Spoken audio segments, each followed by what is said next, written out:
السلام علیکم ورحمۃ اللہ۔ اعوذ باللہ من الشیطان الرجیم،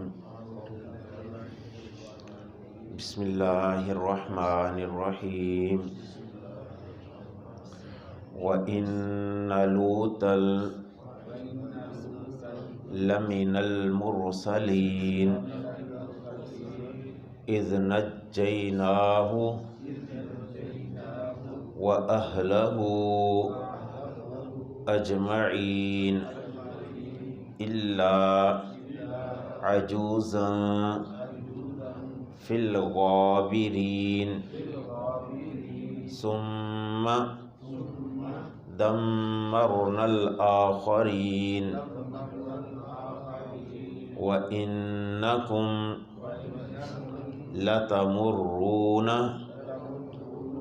عَلَيْهِمْ مُصْبِحِينَ وَبِاللَّيْلِ أَفَلَا تَعْقِلُونَ۔ یہاں تک ہی پڑھتے ہیں، رکوع ہو گیا یہاں پہ مکمل۔ وَإِنَّ اور بلا شبہ لوط علیہ السلام لَمِنَ الْمُرْسَلِينَ البتہ رسولوں میں سے تھے۔ لوط علیہ السلام بھی اللہ کے رسولوں میں سے تھے، جس طرح مختلف نبیوں کا تذکرہ ہو رہا ہے۔ کل الیاس علیہ السلام ان کا تذکرہ تھا، آج لوط علیہ السلام کا۔ اللہ نے فرمایا کہ لوط علیہ السلام یہ بھی رسولوں میں سے تھے۔ اذ نجیناہ جب ہم نے نجات دی اس کو، وَأَهْلَهُ اور اس کے اہل کو، اجمعین سب کو، جب ہم نے اس کو بھی اور اس کے گھر والوں کو بھی، اس کے اہل کو بھی، سب کو نجات دے دی، الا سوائے عجوزن ایک بڑھیا کے، فی الغابرین جو پیچھے رہ جانے والوں میں سے تھی۔ یعنی سب کو ہم نے نجات دی، اس کے اہل کو بھی، لیکن ایک بڑھیا یعنی جو ان کی بیوی تھی لوط علیہ السلام کی، وہ پیچھے رہنے والوں میں سے ہو گئی، یعنی عذاب میں جو لوگ مبتلا ہوئے۔ ثم پھر دمرنا الآخرین ہم نے ہلاک کر دیا دوسروں کو، یعنی جو پیچھے رہ گئے تھے، جو ان کی بیوی بھی اور باقی قوم کے جو لوگ تھے، ان دوسروں کو سب کو ہم نے ہلاک کر دیا۔ وَإِنَّكُمْ اور بے شک تم لَتَمُرُّونَ البتہ گزرتے ہو، عَلَيْهِمْ ان پر، مصبحین صبح کے وقت، وَبِاللَّيْلِ اور رات کو بھی، افلا تعقلون کیا پھر نہیں تم عقل رکھتے۔ فرماتے تم ان کی گزر جہاں پہ یہ تباہ و برباد ہوئے، ان راستوں سے تم صبح و شام گزرتے ہو، یعنی آنے جانے تمہارے ان راستوں سے ہوتے ہیں، رات کو دن کو۔ افلا تعقلون پھر تم عقل کیوں نہیں رکھتے۔ لوط علیہ السلام کا کئی جگہوں پہ قرآن مجید میں اللہ تعالیٰ نے تذکرہ کیا ہے، اور ان کے بارے میں بھی اللہ نے فرمایا یہ رسولوں میں سے تھے، اللہ کے رسولوں میں سے، جب ہم نے ان کو اور اس کے اہل کو سب کو نجات دے دی۔ یعنی یہ وہی واقعہ جو اللہ تعالیٰ نے دوسری جگہوں پہ بیان کیا، یہاں پہ صرف اشارہ دیا ہوا ہے کہ لوط علیہ السلام کی قوم بدکاریوں میں مبتلا تھی، مردوں کے ساتھ بدکاریاں کیا کرتے تھے۔ لوط علیہ السلام نے بڑا سمجھایا بھی، لیکن نہیں وہ قوم مانی، تو پھر اللہ تعالیٰ کا عذاب اس پہ آیا، اور عذاب بھی ایسا آیا کہ فرشتے نے ان کی بستی کو پوری کو اٹھا کے آسمان پہ لے جا کے زمین پہ پٹخ دیا، اور پھر اوپر سے پتھروں کی بارش اللہ تعالیٰ نے جو ہے وہ کی۔ اس طرح سے یہ قوم ساری کی ساری تباہ و برباد ہو گئی۔ یہ اللہ تعالیٰ فرماتے ہیں اس عذاب سے ہم نے اس کو بھی، یعنی لوط علیہ السلام اور اس کے اہل کو بھی، سب کو نجات دی، یعنی ساری قوم اسی طرح پتھروں کی بارش کے ساتھ ہلاک ہو گئی، بستی بھی پوری الٹا دی گئی ان کے اوپر، سب کو تباہ و برباد کر دیا، لیکن ان کو اور ان کے اہل کو اور ایک بڑھیا جو پیچھے رہنے والوں میں سے تھی، اس کو ہم نے نجات دے دی۔ پیچھے والے جو اور بڑھیا جو تھی، ان کو ہم نے تباہ کر دیا۔ ثم دمرنا الآخرین ہم نے باقی سب کو ہلاک کر دیا۔ اب یہ ان کے اہل کو اور ان کو نجات دے دی، سوائے ایک بڑھیا کے جو پیچھے رہنے والی، یعنی یہ بڑھیا کون تھی؟ ان کی بیوی تھی، لوط علیہ السلام کی بیوی۔ یہ بھی کافروں کے ساتھ ملی ہوئی تھی، بلکہ جب لوط علیہ السلام کے گھر میں مہمان فرشتے جو آئے مہمان کے طور پہ، خوبصورت لڑکوں کے شکل میں آئی، آزمائش تھی، آخری سمجھ لیں کہ ایک حجت پوری کرنے کے لیے، کہ ان لوگوں نے کسر نہیں چھوڑی کہ مہمانوں کو بھی یہ نہیں بخشتے تھے، اتنے یہ بدمستیوں کا شکار تھے۔ لوط علیہ السلام کے گھر نوجوان لڑکے جب آئے ہیں خوبصورت لڑکوں کی شکل میں، فرشتے جب آئے ہیں خوبصورت نوجوان لڑکوں کی شکل میں، یہ انہی کی بیوی نہیں، ان کافروں کو جا کے دوسرے لوگوں کو اطلاع دی کہ میرے گھر میں خوبصورت لڑکے آئے ہوئے ہیں، بڑے پیارے لڑکے آئے ہوئے ہیں، کیونکہ وہ قوم تھی ہی اس قسم کی بدکاریوں میں مبتلا۔ تو اس نے خبر دی، وہ مکان کے ارد گرد جمع ہو گئے، جی ہمیں یہ لڑکے ہمارے حوالے کریں۔ یعنی انہوں نے کوئی خیال نہیں کیا یہ اللہ کے نبی ہیں، ان کے گھر میں مہمان ہیں، کوئی ہم حیا کریں نہیں، حد سے یعنی بڑی ہوئی تھی۔ پھر اللہ تعالیٰ کا ان پہ عذاب آیا کہ اللہ فرماتے ہیں ہم نے سب کو ہلاک کر دیا۔ یعنی صبح کے وقت اللہ کی طرف سے حکم ہوا کہ اپنی قوم، اپنے گھر والوں کو لے کے نکلے اور پیچھے نہ آپ مڑ کے دیکھیں۔ اللہ تعالیٰ کے حکم سے لوط علیہ السلام جب نکلے ہیں اپنے گھر والوں کو بھی اور باقی جو چند ایمان والے لوگ تھے ان کو لے کے، باقی ساری کی ساری قوم، پوری کی پوری بستی کو الٹا کے پٹخ دیا گیا اور ان پہ پتھروں کی بارش کی گئی۔ اب جو یہ ہے کہ ان کی بیوی، یہاں پہ یہ بڑی قابل توجہ بات ہے جو پیچھے رہنے والوں میں سے ہوئی، یہ لوط علیہ السلام کی بیوی تھی لیکن اللہ کے عذاب کا شکار ہو گئی۔ میاں بیوی کا بڑا ایک گہرا تعلق ہوتا ہے۔ ایک بات تو یہاں پہ یہ ہے کہ کچھ ہمارے میڈیا میں بڑی مشہور خبریں ہوتی ہیں، یہ واٹس ایپ پہ بھی بھیجی جاتی ہیں، فیس بکس پہ بھی آج کل دورانہ ایک بندہ بھیجتا ہے، پوری دنیا پہ پھیلا دیتے ہیں۔ ایک روایت بڑی مشہور بھیجی جاتی ہے کہ ایک عورت جو جہنمی اپنے ساتھ 4 مردوں کو لے کے جائے گی۔ ایک عورت جہنمی 4 مردوں کو، باپ کو بھی، بیٹے کو بھی، بھائی کو بھی اور خامند کو، یہ چاروں کو ایک جہنمی عورت اپنے ساتھ جہنم میں لے جانے کا باعث بنے گی۔ سب چاروں کو ساتھ، 4 بندوں کو ایک عورت لے کے جائے گی۔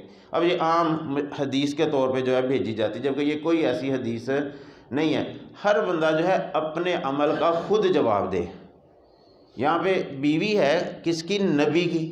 اب یہ تو نہیں اپنے خامد کو بھی اپنے ساتھ جہنم میں لے کے گئی یا اپنے خامد کو بھی اپنے ساتھ عذاب میں مبتلا کر کے گئی۔ جب دیکھیں خامد اپنی ذمہ داری پوری کر رہا ہے، ایک باپ اپنی ذمہ داری پوری کر رہا ہے، ایک بھائی اپنی ذمہ داری پوری کر رہا ہے، ایک بیٹا اپنی ذمہ داری پوری کر رہا ہے، سمجھا رہا ہے، یعنی اپنی طرف سے کوشش بندے کی ہوتی ہے، ہونی چاہیے، لیکن اس کے باوجود ایک بندہ اگر نہیں سمجھتا، عورت نہیں سمجھتی، تو اس کا پھر اس کے جو ہے بھائی پہ، باپ پہ، بیٹے پہ، خامد پہ ایفیکٹ نہیں ہوگا اس کا، کہ سمجھانے کے باوجود اگر وہ نہیں اپنی غلط حرکتوں سے باز آتی، تو یہ تو نہیں اس کا مطلب کہ باقی سارے ان کا کیا جرم ہے کہ وہ بھی ان کو بھی جہنم میں لے کے جائے۔ ہر بندہ جو ہے خود اپنے عملوں کا جواب دے۔ ہمارا کام ہوتا ہے سمجھانا، سمجھایا اچھے طریقے سے کوشش کریں، جہاں پہ ہمارا بس چلتا ہے وہاں پہ اپنا بس چلائیں۔ بیویوں کے اوپر اللہ نے ہمیں حاکم بنایا، وہاں پہ ہم سختی کا بھی مظاہرہ کریں، بچے جو ہیں ان کے اوپر بھی سختی کا بھی مظاہرہ کریں، لیکن اس کے باوجود بھی یہ ہدایت جو ہے یہ نہیں ہم کسی کو دے سکتے۔ یہ نبی ہیں، انہوں نے ظاہر اپنی بیوی کو نہیں سمجھایا ہوگا۔ پیچھے نوح علیہ السلام کا بھی تذکرہ ہو چکا، ان کا بیٹا بھی کافر ہی رہا، کیا انہوں نے اپنے بیٹے کو نہیں سمجھایا ہوگا؟ سمجھایا ہوگا لازمی طور پہ۔ جب ساری قوم کو ایک نبی سمجھاتا ہے، اپنی اولاد کو نہیں سمجھائے گا، سمجھایا ہوگا۔ ساری قوم کو سمجھا رہے ہیں کہ اپنی بیوی کو نہیں سمجھایا ہوگا، سمجھایا ہوگا لازمی طور پر۔ تو بیوی اگر نافرمان رہی ہے، کافرہ رہی ہے، تو اس میں اب یہ نہیں کہ اس کا خامد بھی اس کے ساتھ جہنم میں جائے گا، اس کا بیٹا بھی جہنم میں اس کے ساتھ جائے گا، اس کا بھائی بھی جہنم میں جائے گا، نہیں۔ سمجھانے کے باوجود اگر ایک عورت نہیں مانتی ہے تو وہ خود اپنے عملوں کی جواب دہ ہے۔ یہ غلط بات جو ہے پھیلی ہوئی ہے کہ 4 بندوں کو لے کے ایک جہنمی عورت اپنے ساتھ جائے گی، نہیں۔ جب سمجھا دیا پھر اس نے نہیں مانا، پھر وہ اپنے عمل کی جواب دے۔ دوسرا بندہ سمجھانے کے بعد، یعنی ہم سمجھانے کے بعد اللہ کے ہاں بری ہو جاتے ہیں، کوشش اپنی فل ہم کریں، لیکن جب نہیں ایک سمجھتا تو سمجھ لیں کہ ہدایت ہمارے ہاتھ میں نہیں ہے، یہ اللہ ہی کے ہاتھ میں۔ نمبر 1 یہ بات۔ دوسری بات جو ہے یہ قابل توجہ کہ یہ بیوی ہے، بیوی کا اور میاں کا گہرا ایک تعلق ہوتا ہے، نسبت ہوتی ہے، لیکن اگر نبی کی بھی بیوی ہے اور بد عمل ہے، کافرہ ہے، اس کی یہ نسبت خالی جو ہے اس کو بچا نہیں سکتی۔ یہ کل ہی ایک میں وہ پڑھ رہا تھا، آج کل وہی بتا رہا ہوں کہ بہت ساری الٹ باتیں جو ہیں ہمارے گردش کر رہی ہوتی ہیں۔ معین الدین چشتی رحمہ اللہ ایک بزرگ گزرے ہیں، ان کا واقعہ لکھا ہوا تھا کہ وہ جب بھی کوئی بندہ فوت ہوتا نا تو اس کے قبر پہ جاتے، وہاں پہ کتنی دیر بیٹھے رہتے۔ اللہ والے بندے تھے، بلکہ یہ کتاب کا نیچے حوالہ بھی لکھا ہوا تھا، مرآۃ العاشقین، یہ کتاب کے حوالے سے وہ میڈیا پہ وہ بھیجی جا رہی تھی، واٹس ایپ پہ یہ پوسٹ آئی ہوئی تھی۔ اب انہوں نے لکھا معین الدین چشتی رحمہ اللہ ان کے بارے میں کہ وہ اسی طرح جب بھی کوئی بندہ فوت ہوتا یا اس کی قبر پہ جاتے، دعا کرتے، وہاں پہ کتنی دیر بیٹھے رہتے اپنی آخرت کو یاد کرنے کے لیے۔ اب ایک دن کیا ہوا، ان کے ساتھ ایک اور بھی ان کے ساتھی تھے جن کے بارے میں لکھا ہوا تھا بختیار کاکی، جن کا نام بھی وہ آتا ہے، تو یہ موجود تھے دونوں۔ یہ اچانک معین الدین چشتی جو ہیں، اللہ ان پہ رحمتیں فرمائے، نیک بزرگ تھے، اب کیا ہوا، اچانک یہ بے ہوشی کی سی حالت میں آ گئے، بڑے گھبرا گئے، بڑے پریشان ہوئے، جیسے ابھی گرنے لگے ہیں، اور ساتھ ہی تھوڑی دیر بعد پھر ٹھیک ہو گئے۔ ساتھ والے ساتھی نے پوچھا یہ کیا آپ کی حالت اچانک ہوئی، آپ قبر پہ ایسے بیٹھے ہوئے ہیں، اچانک آپ کی یہ حالت ہوئی ہے اور اچانک پھر آپ ٹھیک بھی ہو گئے۔ اب یہ کہتے ہیں کہ یہ جو قبر والا تھا نا، اس کو عذاب دینے کے لیے فرشتے آ گئے تھے۔ اب اس کو عذاب دینے کے لیے آئے ہیں، تو جو اس کا پیر تھا نا، اس کا نام لکھا ہوا تھا عثمان، کوئی ان کا پیر کا نام تھا عثمان، وہ ڈنڈا لے کے ہاتھ میں آ گئے اور کہتے ہیں کہ اس کو عذاب نہیں دینا۔ فرشتوں کو اس نے ڈنڈا لے کے وہ آگے کہتے ہیں اس کو عذاب نہیں دینا۔ فرشتوں نے کہا یہ بد عمل بندہ تھا، یہ آپ کے کہنے کے مطابق تو چلتا ہی نہیں تھا، بد عمل بندہ تھا۔ اب پیر صاحب کیا کہہ رہے ہیں کہ نہیں، اس نے میرے ساتھ اپنا تعلق جوڑا ہوا تھا، اس لیے اس کو کچھ نہیں کہنا، کہا بد عمل ہی بندہ تھا لیکن اس کا تعلق میرے ساتھ تھا۔ اللہ نے جب آسمانوں سے پھر فرشتوں کے ذریعے سے آواز دی کہ بھئی اس کا اس پیر کے ساتھ تعلق ہے، اس کو چھوڑ دو، اس کو کوئی عذاب نہیں دینا، میں نے اس کے پیر کی وجہ سے اس کو معاف کر دیا۔ اب یہ واقعہ آپ نے بھی شاید کسی نے آج کل یہ پچھلے دنوں واٹس ایپ پہ یہ آیا، اور ساتھ لوگ کیا کرتے ہیں، اس کو آگے بھیجو، فٹافٹ آگے بھیجو۔ اب یہ اس کو ہم تسلیم کر لیں، فرض کریں، تو کیا یہ اللہ کے قرآن کا انکار نہیں ہے؟ اللہ کے نبی صلی اللہ علیہ وسلم کے فرامین کا انکار نہیں ہے؟ نبی کریم صلی اللہ علیہ وسلم فرما رہے ہیں کہ جس کا عمل اس کو پیچھے چھوڑ گیا، اس کا نسب اس کو آگے نہیں بڑھا سکے گا۔ یعنی نسب کیا ہے؟ تعلق، نسبت۔ جو عمل کی وجہ سے پیچھے رہ گیا، خالی نسبت تعلق کی وجہ سے کیسے آگے بڑھے گا؟ اب یہ بیوی ہے، یہ بیوی کا خاوند کے ساتھ تعلق نہیں، یہ نسبت نہیں، کیوں پیچھے رہی؟ کیا اللہ فرماتے ہیں کہ اس کو، اس کے اہل کو نجات دے دی، لیکن ایک بڑھیا جو پیچھے رہنے والوں میں سے ہو گئی۔ آپ کا فرمان بھی یہ، جس کا عمل اس کو پیچھے چھوڑ گیا، اس کا نسب آگے نہیں بڑھا سکے۔ اب یہ کس وجہ سے پیچھے رہی؟ بد عملی کی وجہ سے، کفر کی وجہ سے۔ اب یہاں پہ تعلق کیوں نہیں کام آیا؟ نسبت تھی نا بیوی کی۔ نوح علیہ السلام، ان کا بھی قرآن مجید میں تذکرہ آتا ہے۔ اب ان کا بیٹا بھی کافر ہی تھا۔ اب وہاں پہ بھی دیکھیں کیا بیٹے اور باپ کی نسبت، یہ چھوٹی نسبت ہے، بڑی نسبت ہے۔ ان کا بیٹا بھی جب عذاب میں مبتلا ہوا، اللہ نے آسمان سے بارش اور زمین سے بھی پانی ہی پانی ہر طرف، یہ بیٹا جب ڈوبنے لگا، نوح علیہ السلام کے زبان پہ یہ اللہ کی طرف بات آ گئی، اللہ میرا بیٹا۔ اللہ نے وہاں پہ کیا کہا، یہ قرآن مجید میں، کہ انہو لیس من اہلک، یہ تیرے اہل میں سے نہیں ہے، یہ تیرا بیٹا ہی نہیں ہے۔ کیوں؟ انہو عمل غیر صالح، وہاں پہ یہی بات ہے، اس کے عمل اچھے نہیں ہیں، اس وجہ سے یہ بھی عذاب میں مبتلا ہوگا۔ اب یہ قرآن اور حدیث میں یہ بات ہمیں ملتی ہے کہ جس کا عمل اچھا نہیں ہے، خواہ وہ نبی کا بیٹا بھی ہوگا، اس کی جو ہے نجات نہیں ہے۔ جس کے عمل اچھے نہیں ہیں، وہ نبی کی بیوی بھی ہوگی، اس کی نجات نہیں ہے۔ اور ہم آج کے جی پیر صاحب کے ساتھ اس کی نسبت ہے، اس کی وجہ سے اس کی بخشش ہوگی۔ پیر صاحب ڈنڈا لے کے قبر میں آ گئے ہیں، استغفر اللہ العظیم۔ یہ عجیب سی باتیں آج ہمارے پھیلائی جا رہی ہیں، یہ لوگوں کو بد عمل بنانے والی باتیں۔ بس جی ہمارا فلاں کے ساتھ نسبت ہوگی، تعلق ہوگی، خیر ہی خیر، اس نے خود ہی ہمیں چھڑوا دینا ہے۔ انا للہ و انا الیہ راجعون، یہ ہماری آج حالت بن چکی ہے۔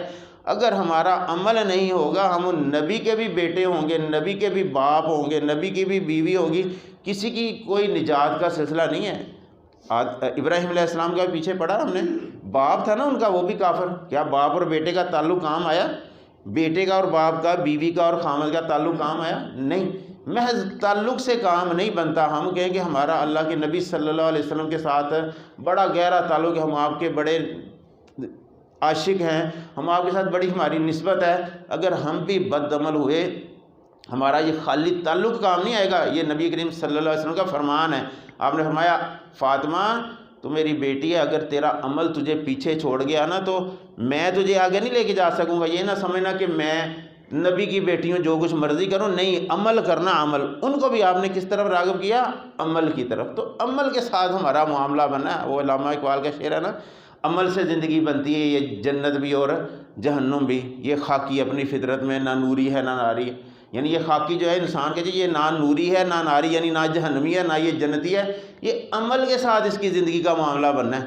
تو عمل ہوگا تو پھر خیر ہی خیر ہے، خالی تعلق داریاں کام نہیں، یعنی کہ صرف تعلق سے ہی بات ہماری بن جائے گی، ہم عمل کریں نہ کریں۔ یہ بہترین مثال اللہ تعالیٰ نے ہمیں سمجھنے کے لیے دی ہوئی ہے۔